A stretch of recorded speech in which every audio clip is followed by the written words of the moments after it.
Dawn broke cold and sharp.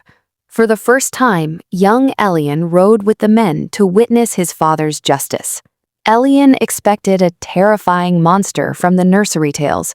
Instead, he found a broken, freezing deserter. The warm father from the fireside was gone. In his place sat the cold, unyielding lord of the valley. Words were lost to the howling wind. His father drew his sword, bearing the heavy, silent burden of rule. The courtyard held its breath. Not a single horse stamped its hoof. The blade caught the pale morning sun, a heavy promise of justice. The deserter whispered a final, silent plea to the old gods. A swift arc of steel, and the burden was lifted. The myth of monsters bled out, leaving only the grim truth of men. Duty fulfilled, the Lord of the Valley cleaned his blade in silence. The deed was done. The frozen world began to move once more.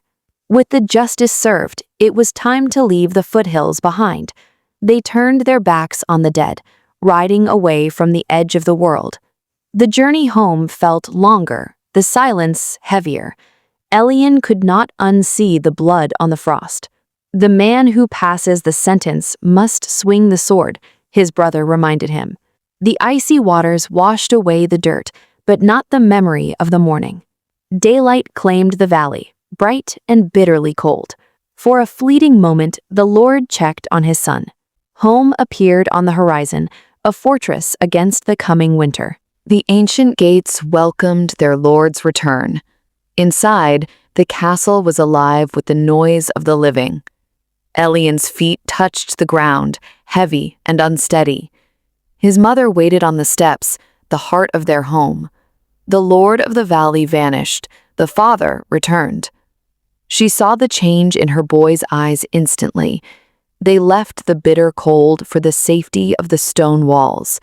The great hall was a sanctuary of heat and light, but no fire seemed warm enough to chase away the morning's chill. Even the hounds sensed the heavy thoughts weighing on the boy. Life in the castle carried on, fueled by meat and mead. His father ate with the ease of a man who left his burdens at the gate. Elian found no hunger, he only saw the red snow. His brothers laughed, already hardened to the ways of their world. His parents shared a quiet look, mourning the end of his innocence. The long summer day finally bled into dusk. Shadows stretched long as the castle settled into the night. It was time to leave the hall and face the dark. The stone stairs felt steeper than they had ever felt before. The old nurse waited, ready to spin her nightly tales. Tonight, Elian wanted no stories of giants or ghouls. She knew the boy had seen enough reality for one day. He shed his riding clothes, feeling heavier than when he put them on. "You did well today," his mother whispered. Alone in the quiet, the memories rushed back. Sleep refused to come. The window offered the only escape. He looked toward the deep north, where the true cold lived. The summer was truly dead. The first snow had begun to fall. He was no longer a child of summer. He belonged to the winter now.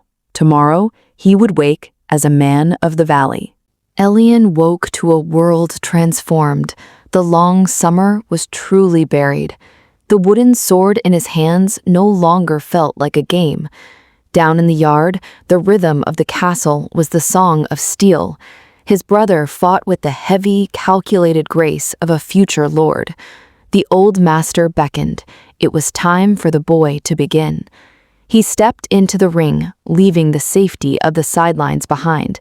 The shield was heavy, dragging him down toward the freezing mud. "Keep your guard up," the master growled, "or the winter will take you." The impact rattled his teeth. The lesson of survival was hard.